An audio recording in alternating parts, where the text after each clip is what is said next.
갈라디아서 1장 4절과 5절 말씀 우리 같이 함께 읽겠습니다. 그리스도께서 하나님 곧 우리 아버지의 뜻을 따라 이 악한 세대에서 우리를 건지시려고 우리 죄를 대속하기 위하여 자기 몸을 주셨으니 영광이 그에게 세세토록 있을지어다. 아멘. 기도하겠습니다. 하나님 감사합니다. 저희들 하나님의 진리의 말씀을 깨달을 수 있도록 성령을 통하여 믿음 주시고 영의 눈을 뜨게 하시고 또한 진리를 깨달을 수 있는 귀한 마음 허락해 주셔서 감사합니다. 오늘도 하나님의 진리의 말씀을 함께 나눌 때 우리 하나님께서 성령을 통하여 역사하여 주시고 진리를 깨닫고 또한 진리를 확신하며 믿음이 더욱더 견고해지는 역사가 있게 하여 주옵소서. 우리 주 예수 그리스도 이름으로 기도하옵나이다. 아멘. 네, 조직신학의 정의, 이제 제가 하도 많이 해서 금방 아시겠죠? 조직신학의 정의가 뭔지. 이 조직신학이 뭡니까? 기독교 신앙을 논리적이고 체계적으로 설명하는 신학이다 하는 것입니다. 그래서 논리적이고 우리의 신앙, 기독교 신앙을 논리적이고 체계적으로 설명한다. 이게 굉장히 중요한 겁니다. 그리고 논리적이고 체계적으로 이해한다. 이것도 굉장히 중요한 거예요.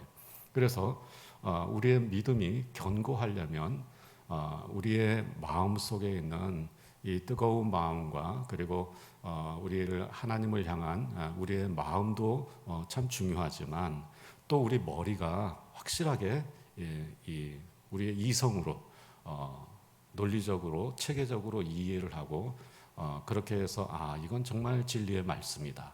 이건 하나님의 말씀이다. 라고 하는 것을 머리로 깨닫고 아는 것이 굉장히 중요합니다. 그래서 우리가 모르는 것에 대한 확신보다는 아는 것에 대한 확신이 훨씬 강하듯이 하나님의 말씀도 우리가 알고 믿을 때 우리의 믿음이 더 견고해지는 것입니다. 이 조직신학 산책을 통해서 여러분들의 믿음이 더욱더 견고해지는 은혜가 있기를 주의 이름으로 축원합니다. 자, 이제 오늘부터 구원론을 공부합니다. 구원론, 구원에 대한 내용입니다. 성경에서는 구원을 어떻게 말씀하고 있는가? 과연 기독교에서 말하는 구원이 뭐냐 하는 것입니다. 자, 우리 기독교 구원론의 가장 중요한 특징은 대속의 구원이라고 하는 것입니다. 자, 대속의 구원. 이 대속의 구원이라고 하는 것에 대해서만 우리가 확실하게 알고 있어도 절대 이단에 안 빠집니다. 왜냐하면 이 대속의 구원이라고 하는 이 진리를 통해서 예수 그리스도가 누구신지를 우리가 알기 때문입니다. 그래서 이 대속의 구원이라고 하는 구원론의 중심, 이것을 통해서 우리는 이 대속의 구원이라고 하는 진리를 통해서 우리는 그리스도를 알고, 그래서 오직 이 대속의 구원을 이루실 수 있는 분은 오직 예수님밖에 없다고 하는 사실을 우리는 인정하지 않을 수 없는 것입니다. 그래서 예수님께서 왜 죽으셔야 됐을까? 왜 이 세상에 구원자로 오신 메시아가 왜 죽어야 되는가? 하는 그 이유가 바로 여기 대속의 구원이라고 하는 진리 속에 담겨져 있고, 왜 예수님이 하나님의 아들이셔야 되는가? 왜 예수님이 참 인간이시면서 동시에 참 하나님이셔야 되는가? 우리가 이해할 수 없는 그런 예수님에 대한 정의들, 이런 것들이 다 이 대속의 구원이라고 하는 진리 속에 그 이유가 담겨져 있습니다. 그런데 대부분 예수 그리스도에 대한 이해하기 어려운 그런 부분들을 이단이 파고들면서 예수님을 부정하거든요. 그래서 그 예수님에 대한 이해할 수 없는 어려운 그러한 예수님에 대한 진리, 이것이 바로 이 대속의 구원이라고 하는 이 진리에서부터 나온 것이기 때문입니다. 그래서 우리가 대속의 구원을 확실하게 이해하면 예수님께서 참 하나님이시면서 참 인간이시라고 하는 것을 우리는 이해할 수 있습니다.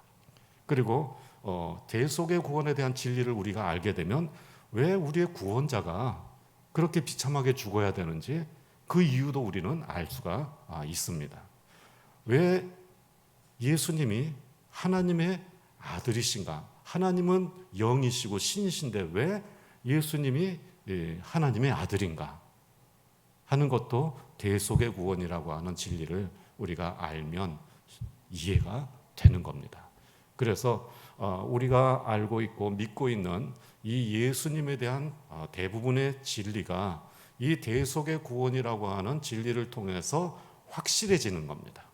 그래서 우리는 예수님을 이 대속의 구원, 기독교의 구원론을 이해하면 예수 그리스도에 대한 우리의 확실한 믿음, 그것이 더 견고해지는 그런 역사가 있게 되는 것입니다. 자, 이제 오늘 구원론을 배울 때 첫 시간에 대속의 구원을 공부하는 이유를 여러분들이 아시겠죠? 대속이라고 하는 말의 의미를 우리가 분명하게 알아야 됩니다. 성경에서는 구약 성경, 신약 성경 통틀어서 계속해서 하나님께서 우리에게 하나님이 우리를 구원하실 거라고 하는 그러한 계시를 계속 보여주십니다. 그것을 언약이라고 하는데 그 언약이 중요한 모든 언약들이 다 대속에 초점을 맞추고 있습니다. 대속에. 그래서 성경을 꿰뚫어 흐르는 그야말로 멈추지 않고 성경을 통해서 계속 흐르는 이 구원의 강물이 한 번도 끊어지지 않고 이 구원의 강물이 쭉 성경을 통해서 흘러내려가는데 그 강물 속에는 대속이라고 하는 그러한 내용이 가득 담겨 있는 거예요. 대속. 그래서 우리 그전에도 언약에 대해서 공부를 했습니다마는 하나님께서 우리에게 약속하신 언약, 그 하나님의 말씀, 이 모든 언약들은 대속에 초점을 맞추고 있고 그리고 그 언약의 정점은 예수 그리스도를 통해서 이루어지게 되는 것입니다. 자, 대속의 구원 우리가 자주 들어서 아시겠습니다마는 다시 한번 우리 내용을 읽어보도록 하죠. 성경의 구원은 대속의 구원입니다. 대속이란 대신 죄값을 치른다는 뜻입니다. 대속의 구원을 위해서는 대신 죄값을 치르는 대속의 은혜가 필요합니다. 구약의 제사는 바로 이 대속의 은혜를 확실하게 보여주는 시청각 교육입니다. 이것을 우리는 대속의 구원이라고 말합니다. 이처럼 성경의 구원은 죄 없는 사람이 죄인을 대신해서 죄값을 치르는 대속의 구원입니다. 자, 성경이 말씀하는 구원은 이렇게 죄 없는 사람이 죄인을 대신해서 죄값을 치르는 그것이 대속의 구원입니다 하는 것이죠. 고린도후서 5장 21절 말씀을 우리 한번 같이 읽겠습니다. 하나님이 죄를 알지도 못하신 이를 우리를 대신하여 죄로 삼으신 것은 우리로 하여금 그 안에서 하나님의 의가 되게 하려 하심이라. 아멘. 죄를 알지도 못하시는 분, 그분을 우리를 대신해서 죄인이라고 정죄하시고 그리고 우리의 죄를 대신 죄값을 치르고 우리를 의롭다 하신 그러한 하나님의 은혜에 대해서 말씀하고 있는 내용입니다. 하나님께서 죄를 알지도 못하신 이 죄를 알지도 못하는 사람이 누굽니까? 하나님의 아들밖에 없습니다. 인간은 죄를 모두가 다 죄인입니다. 모든 사람은 죄인이에요. 그런데 오직 죄가 없는 존재는 하나님이 이 세상에 오셔야 되는데 육신을 입고 오셔야 되는 거예요. 바로 그분이 하나님의 아들입니다.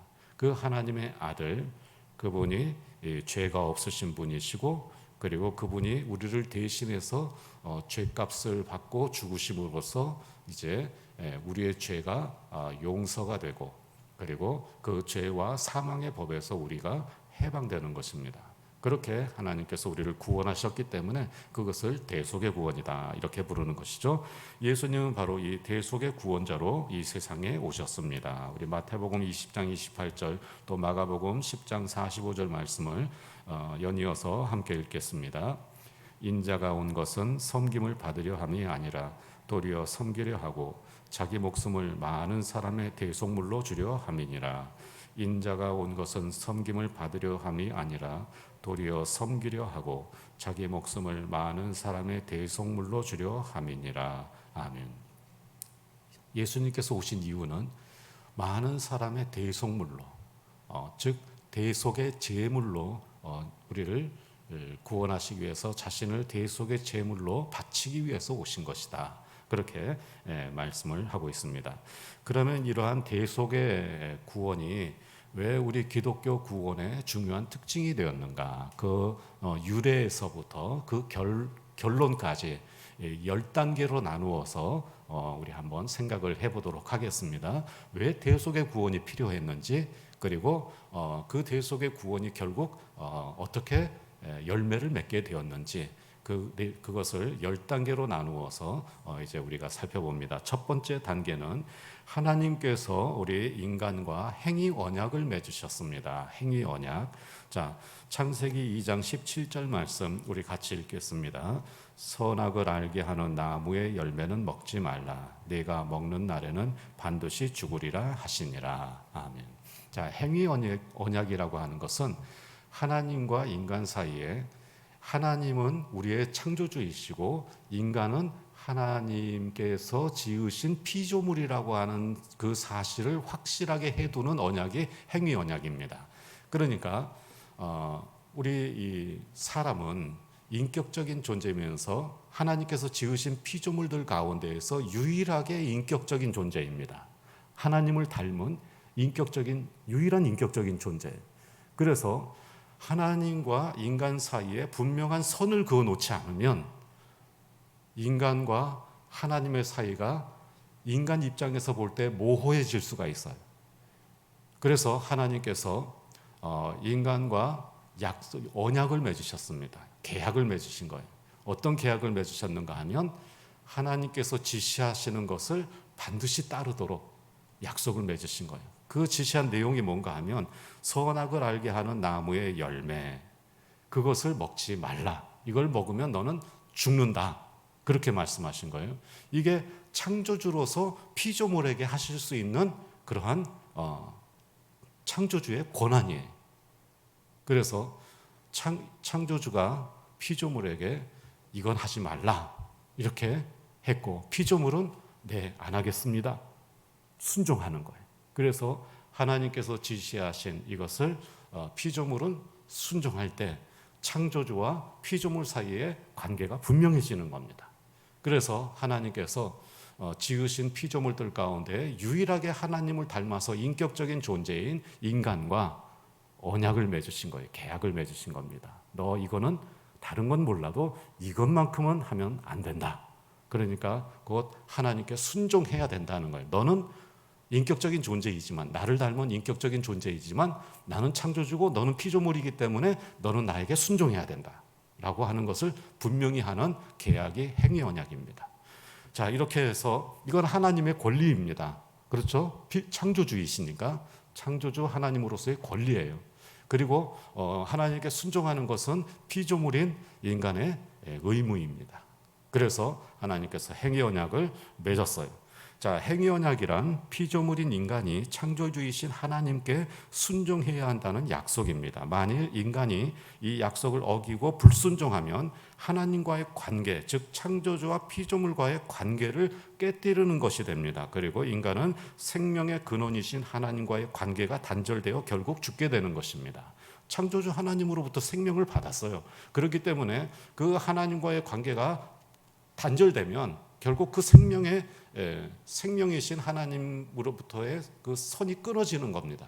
그래서 결국은 죽게 되는 거예요. 하지만 이 하나님과의 관계가 계속해서 유지가 되면 계속 우리는 그분으로부터 생명을 공급받고 그리고 영원히 사는 존재가 될 수 있는 것, 이것이 이 행위 언약 이전의 인간의 상태였습니다. 그래서 생명이신 하나님과의 관계 속에서 그분은 창조주이시고 나는 피조물이다 라고 하는 사실을 분명하게 하는 그 선을 그어놓고, 그리고 우리는 거기에 순종하는 것이 우리의 의무였습니다.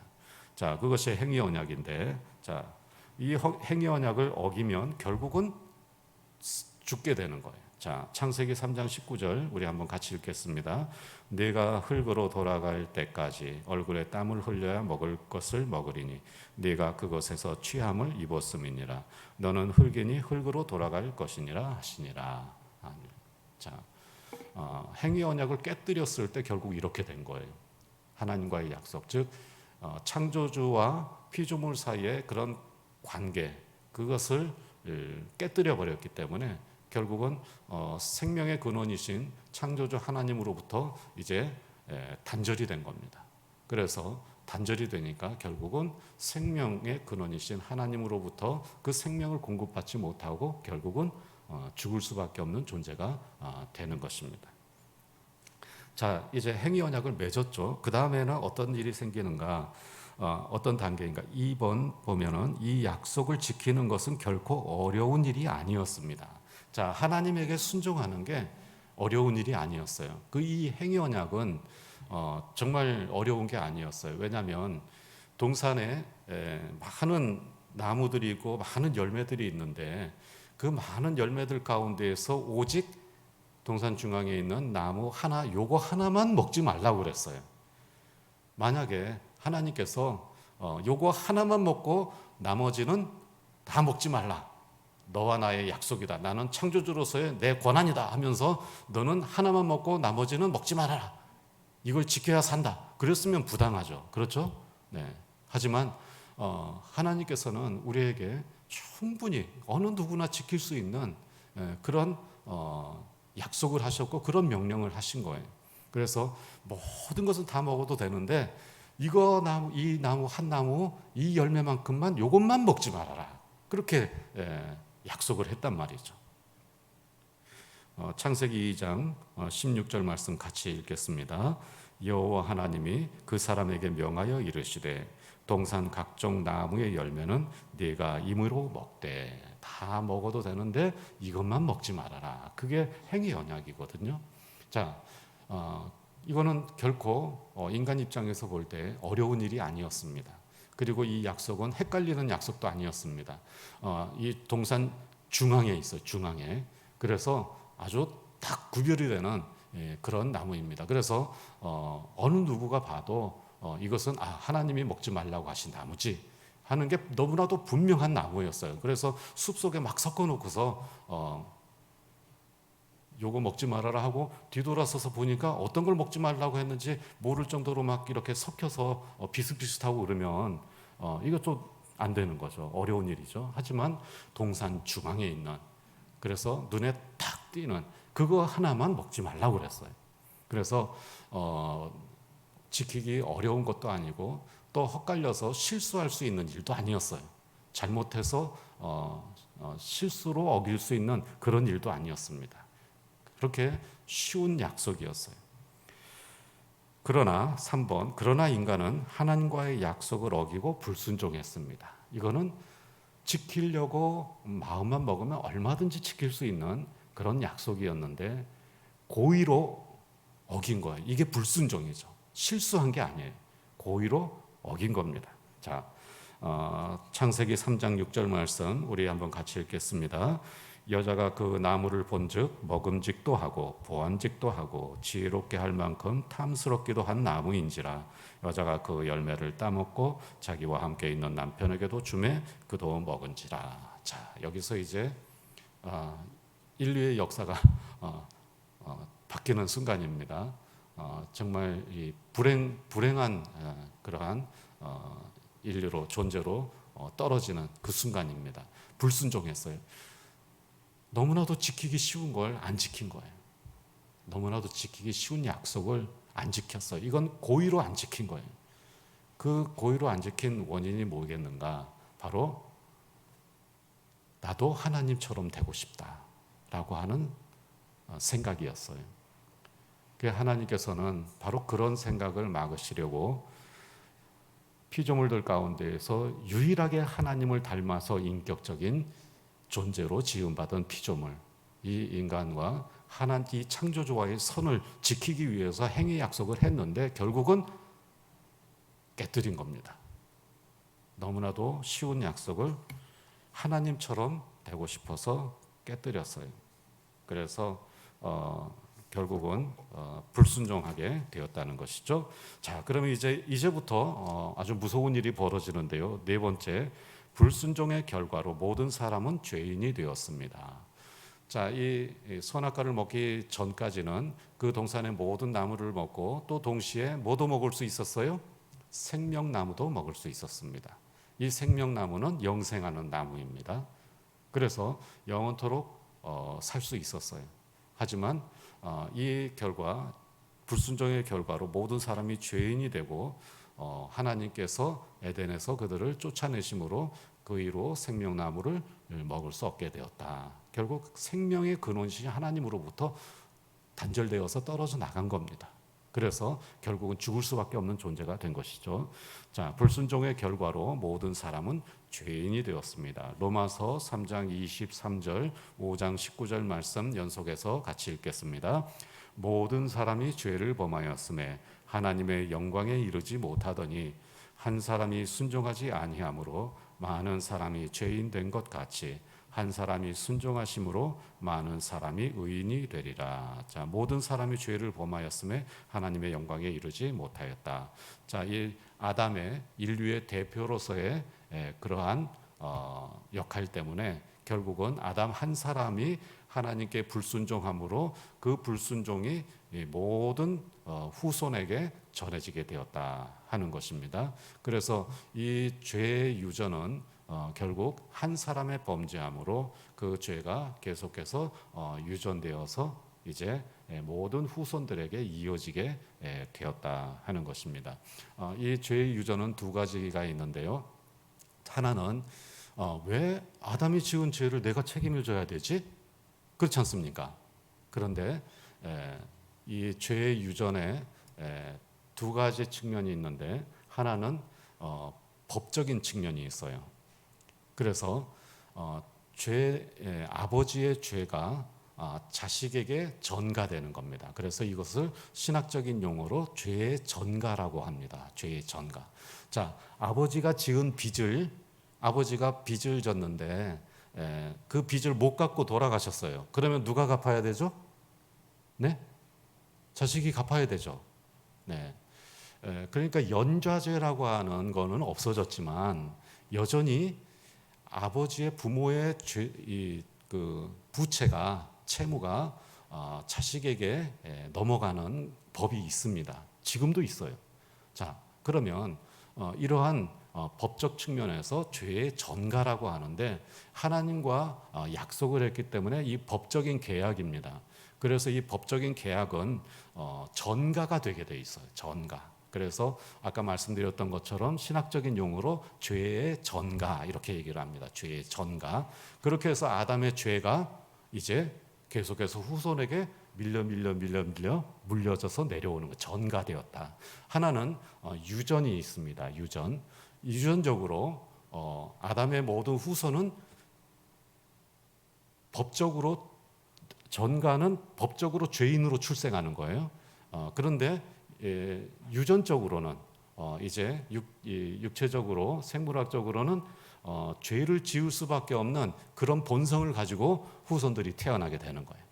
그래서 사람은 나쁜 짓을 가르쳐주지 않아도 나쁜 짓을 잘합니다. 그게 죄성이 유전됐기 때문에 그래요. 그래서 아담이 저지른 그 불순종의 범죄라고 하는 그 죄의 행위가 법적으로 후손에게 전가되었고 또 아담이라고 하는 사람이 가지고 있는 죄성이 생물학적으로 유전되었다. 이 두 가지 측면에서 죄가 지금까지 우리도 죄인이라고 하는 겁니다. 자, 아시겠죠? 아담이 지은 죄가 왜 우리도 죄인이냐? 첫째는 법적으로 전가되었다. 그리고 두 번째는 생물학적으로 유전되었다. 이렇게 양 측면에서 죄가 이어져 내려왔다 하는 것입니다. 자, 그래서 이 죄의 결과로 모든 사람이 죄인이 되었는데 다섯 번째, 모든 사람이 죄인이 되었을 뿐만 아니라 그 죄에 대한 대가를 지불할 수밖에 없는 상태가 된 겁니다. 다섯 번째, 죄의 결과로 모든 사람이 이 사망에 이르게 되었다. 죽게 되었다 하는 것입니다. 우리 로마서 5장 12절, 야고보서 1장 15절 말씀 계속 연이어서 읽겠습니다. 그러므로 한 사람으로 말미암아 죄가 세상에 들어오고 죄로 말미암아 사망이 들어왔나니 이와 같이 모든 사람이 죄를 지었으므로 사망이 모든 사람에게 이르렀느니라. 욕심이 잉태한즉 죄를 낳고 죄가 장성한즉 사망을 낳느니라. 아멘. 자, 이것을 죄와 사망의 법이라고 얘기합니다. 그러니까 성경에는 죄와 사망의 법인데 죄와 사망의 법칙입니다. 죄와 사망의 법칙. 죄를 지으면 죽는다 하는 게 죄와 사망의 법칙이에요. 그래서 죄가 들어오면 결국은 죽음도 따라 들어오게 돼 있어요. 이게 죄와 사망의 법칙이에요. 우리가 죄인이 되면 우리가 죽게 되는 건 자동으로 죽게 되는 거예요. 그게 죄와 사망의 법칙이에요. 아담은 한 사람으로 말미암아 죄가 들어오면서 사망이 자동으로 따라 들어왔어요. 그렇게 해서 모든 아담의 후손들은 다 죄인으로 태어나고 그리고 또한 죄 때문에 죽게 되는 거예요. 바로 이것이 인간의 운명입니다. 이 행위언약의 불순종함으로써 이제 걸어가야 할 그러한 불행한 운명이 되고 만 것이죠. 자, 이렇게 해서 죄의 결과로 모든 사람이 사망에 이르게 되었습니다. 죄와 사망의 법칙입니다. 그 다음에 여섯 번째, 죄에 대한 대가는 죽음입니다. 네, 바로 이 죄와 사망의 법칙, 그냥 단순히 법칙으로 끝나는 게 아니라 진짜로 죽는 겁니다. 그래서 죄에 대한 대가, 죄를 지으면 죽는다 하는 것이죠. 로마서 6장 23절 말씀 같이 읽겠습니다. 죄의 삭은 사망이요 하나님의 은사는 그리스도 예수 우리 주 안에 있는 영생이니라. 죄의 삭은 사망이다. 죄의 대가는 죽음이라고 하는 뜻입니다. 이렇게 죄의 대가는 죽음이라고 하는 그러한 죄와 사망의 법칙, 죄가 들어오면 자동으로 사망도 따라 들어온다고 하는 죄와 사망의 법칙, 죄인은 반드시 죽게 된다고 하는 죄와 사망의 법칙, 이 죄와 사망의 법칙이 결국 우리의 세상 속에 들어오게 된 겁니다. 자, 일곱 번째, 사랑의 하나님은 예수님의 대속을 통해 죄인을 구원하십니다. 갈라디아서 1장 4절 말씀 같이 읽겠습니다. 그리스도께서 하나님 곧 우리 아버지의 뜻을 따라 이 악한 세대에서 우리를 건지시려고 우리 죄를 대속하기 위하여 자기 몸을 주셨으니. 아멘. 그리스도께서, 예수님께서 하나님 아버지의 뜻을 따라서 이 악한 세대에서 우리를 건지시려고 우리 죄를 대속하기 위하여 자기 몸을 주셨다. 그렇게 말씀하고 있습니다. 자, 하나님은 우리는 사랑의 하나님으로만 많이 생각하려고 하는 경향이 있는데 하나님은 공의의 하나님입니다. 공의. 그래서 하나님은 불의를 절대로 그냥 두지 않으십니다. 불의는 반드시 심판하십니다. 죄도 반드시 심판하십니다. 그게 공의의 하나님이십니다. 그래서 죄와 사망의 법칙도 이 공의의 하나님의 법칙에 따른 것입니다. 죄를 지으면 죽는다. 그것이 하나님의 공의입니다. 그래서 죄인은 하나님의 심판을 받게 돼 있고 그 심판은 죄에 대한 대가, 즉 사망이라고 하는 것이죠. 자, 이 하나님의 공의의 측면에서 봤을 때 모든 인간은 죽어야 됩니다. 그렇게 결국은 죄를 지었기 때문에 죽어야 되는 게 공의예요. 하나님의 공의. 하지만 하나님은 또한 인간을 특별히 사랑하십니다. 그래서 이 인간이 그냥 죽는 것을 그냥 내버려 두실 수가 없는 거예요.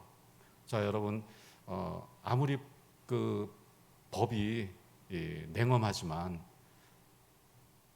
내가 사랑하는 사람이 법 때문에 죽게 된다면 그거 어떻게 해서든지 막고 싶지 않겠어요? 그렇죠? 네. 그런데 하나님은 공의의 하나님이기 때문에 그냥 하나님은 전능하시니까 살려주시면 되지 않느냐, 그냥 용서해 주면 되지 않느냐. 공의의 하나님이시기 때문에 그건 법칙이기 때문에 하나님의 법칙이기 때문에 그게 되지 않는 거예요. 그러면 어떻게 해야 되느냐?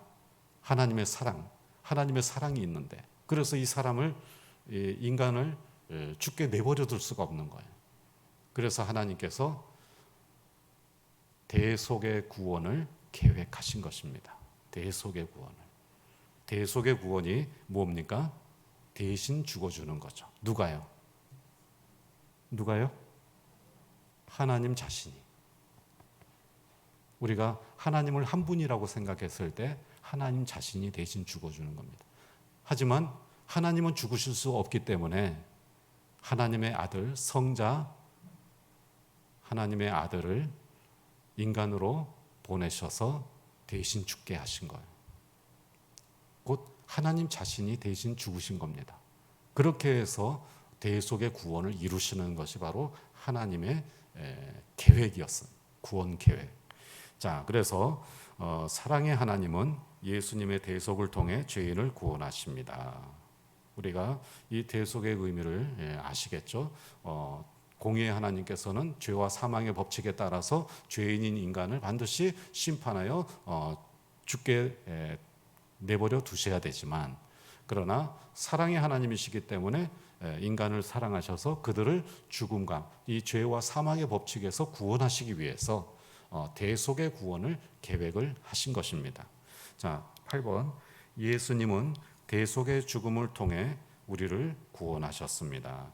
이 대속의 구원에 대한 계획은 이미 오래전부터 특별히 아브라함 때부터 계속 계시가 됐어요.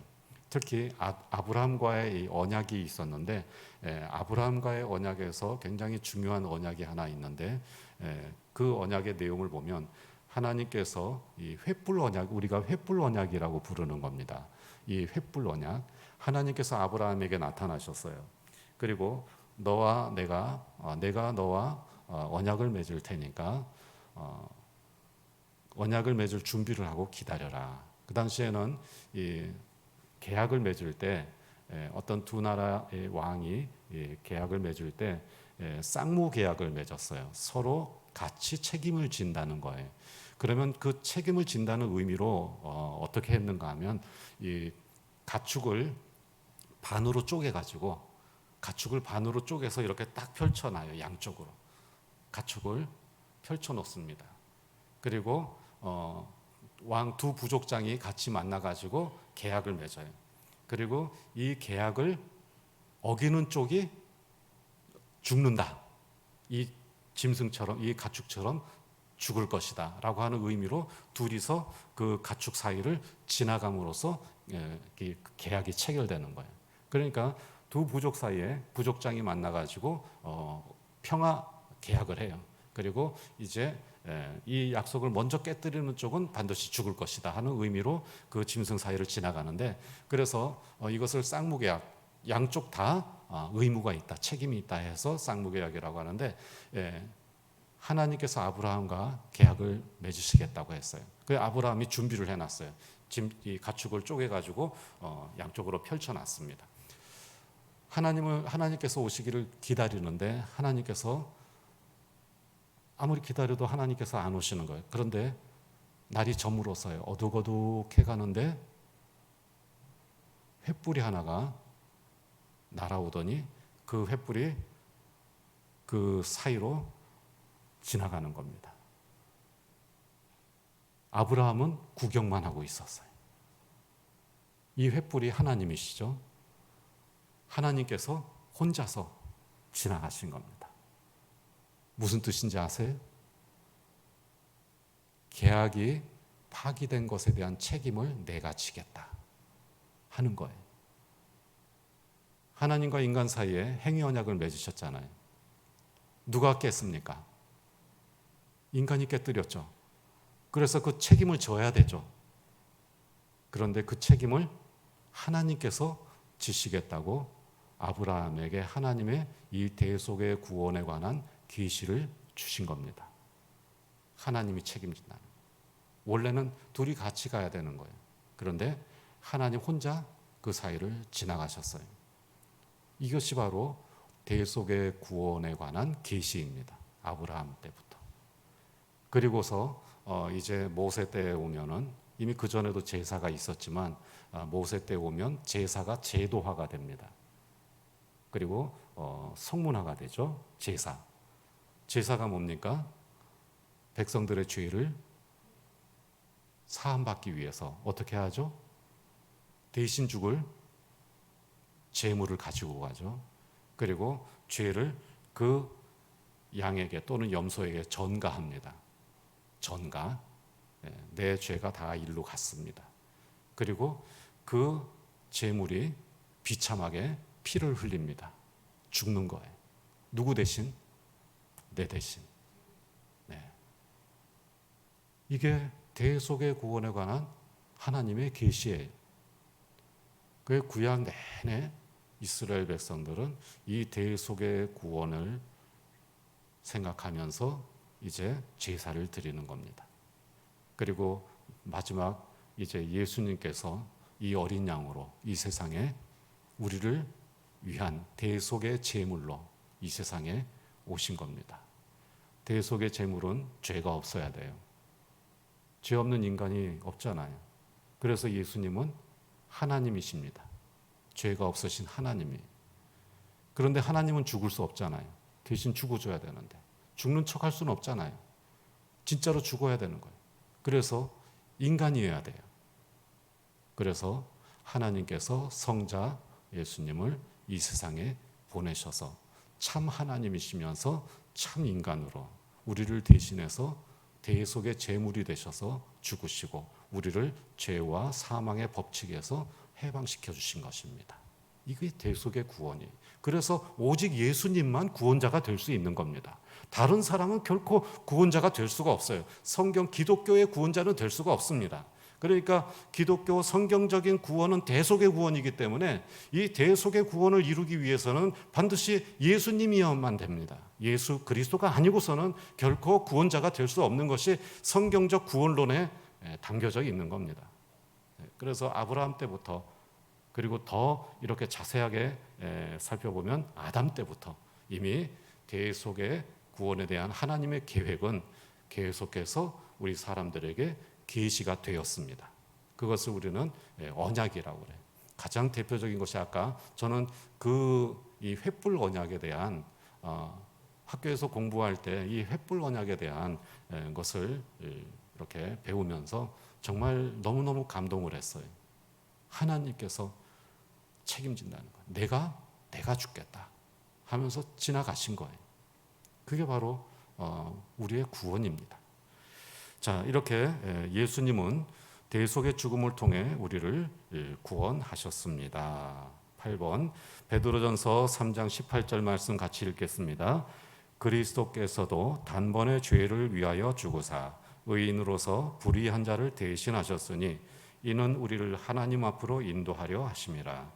육체로는 죽임을 당하시고 영으로는 살리심을 받으셨으니. 자, 이렇게 해서 예수님께서 죄가 없으신 분으로 죄인인 우리를 대신해서 죽으심으로 우리를 하나님 앞으로 나아가도록 하셨다. 그래서 생명의 근원이신 그 하나님 앞으로 우리를 인도하시고 우리가 하나님의 자녀로서의 삶을 회복할 수 있도록 죄와 사망의 법에서 해방시켜 주셨다 하는 것입니다. 9번째, 예수님을 죄인을 위해 대신 죽으신 대속의 어린 양입니다. 예수님은 죄인을 위해 대신 죽으신 대속의 어린 양입니다. 요한복음 1장 29절 같이 읽겠습니다. 이튿날 요한이 예수께서 자기에게 나오심을 보고 이르시되 보라 세상 죄를 지고 가는 하나님의 어린 양이로다. 아멘. 자, 어린 양 하나님 앞에 바쳐지는 그 속죄 제물 또는 속건 제물 또 화목 제물 이런 모든 하나님 앞에 드리는 모든 제물은 죄를 대신해서 죽는 대속의 제물이었습니다. 이 하나님의 어린 양이라고 하는 것은 곧 이 대속의 제물로 우리 모든 인류의 죄를 위해서 바쳐질 그러한 대속의 구원자다라고 하는 그런 뜻입니다. 자, 그래서 10번째, 예수님을 믿는 사람은 멸망하지 않고 영생을 얻습니다. 우리 같이 읽겠습니다. 하나님이 세상을 이처럼 사랑하사 독생자를 주셨으니 이는 그를 믿는 자마다 멸망하지 않고 영생을 얻게 하려 하심이라. 하나님이 그 아들을 세상에 보내신 것은 세상을 심판하려 하심이 아니요 그로 말미암아 세상이 구원을 받게 하려 하심이라. 아멘. 바로 이것이 구원, 우리의 이 기독교의 구원입니다. 이 기독교의 구원은 대속의 구원이에요. 죄가 없으신 분이 죄인을 대신해서 죽음으로 그 죄인을 구원하는 것, 그것이 기독교의 구원입니다. 그런데 그 죄가 없으신 분이 그냥 착한 어떤 사람이 아니라 하나님 그분 자신이라는 거예요. 하나님께서 우리를 대신해서 죽으시는 거예요. 그게 대속의 구원입니다. 그것이 하나님의 사랑입니다. 하나님이 우리를 얼마나 사랑하시는지, 이처럼 사랑하사, 어떻게 사랑하사? 자기 아들을 대신 내어주실 정도로 우리를 사랑하사. 이것이 우리 기독교의 구원입니다. 세상에 이런 구원이 어디 있겠어요? 여러분, 우리의 구원을 감사하게 생각하고 또 하나님께서 우리를 구원하신 그 구원 계획에 대해서 자랑스럽게 생각하시기 바랍니다. 세상 어디에도 이런 구원은 없는 거예요. 자, 그래서 오늘 내용을 정리를 해보면 인간은 하나님께 불순종하여 죄인이 되었습니다. 그리고 그 결과 인간은 죄와 사망의 법칙에 따라 죽을 수밖에 없는 존재가 되었습니다. 그러나 사랑의 하나님께서는 죄가 없으신 하나님의 아들 예수 그리스도를 대신 죽게 하시는 대속의 은혜로 인간을 죄와 사망의 법칙에서 구원하셨습니다. 그래서 기독교의 구원을 대속의 구원이라고 하는 것입니다. 네. 자, 이렇게 해서 오늘 구원론 첫 시간 대속의 구원에 관해서 말씀을 드렸습니다. 우리가 대속의 구원을 확실하게 이해하면 절대로 사이비 교주들한테 안 넘어갑니다. 왜냐하면 오직 성경에 나오는, 성경 말씀에 나오는 예수 그리스도 그분만이 기독교의 구원자가 되실 수 있기 때문입니다. 성경이 말씀하는 구원자는 오직 예수 그리스도 외에는 존재할 수가 없는 거예요.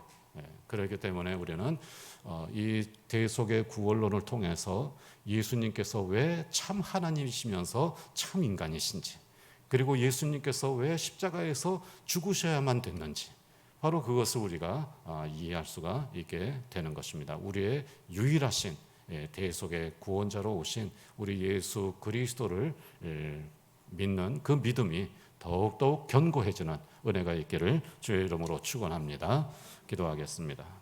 하나님 감사합니다. 우리 하나님께서 저희들에게 귀한 구원의 은혜를 허락하시되 특별히 예수 그리스도를 통하여 참으로 저희가 갚을 수도 없고 상상할 수도 없는 하나님의 그 놀라운 사랑으로 구원받게 하시니 감사합니다.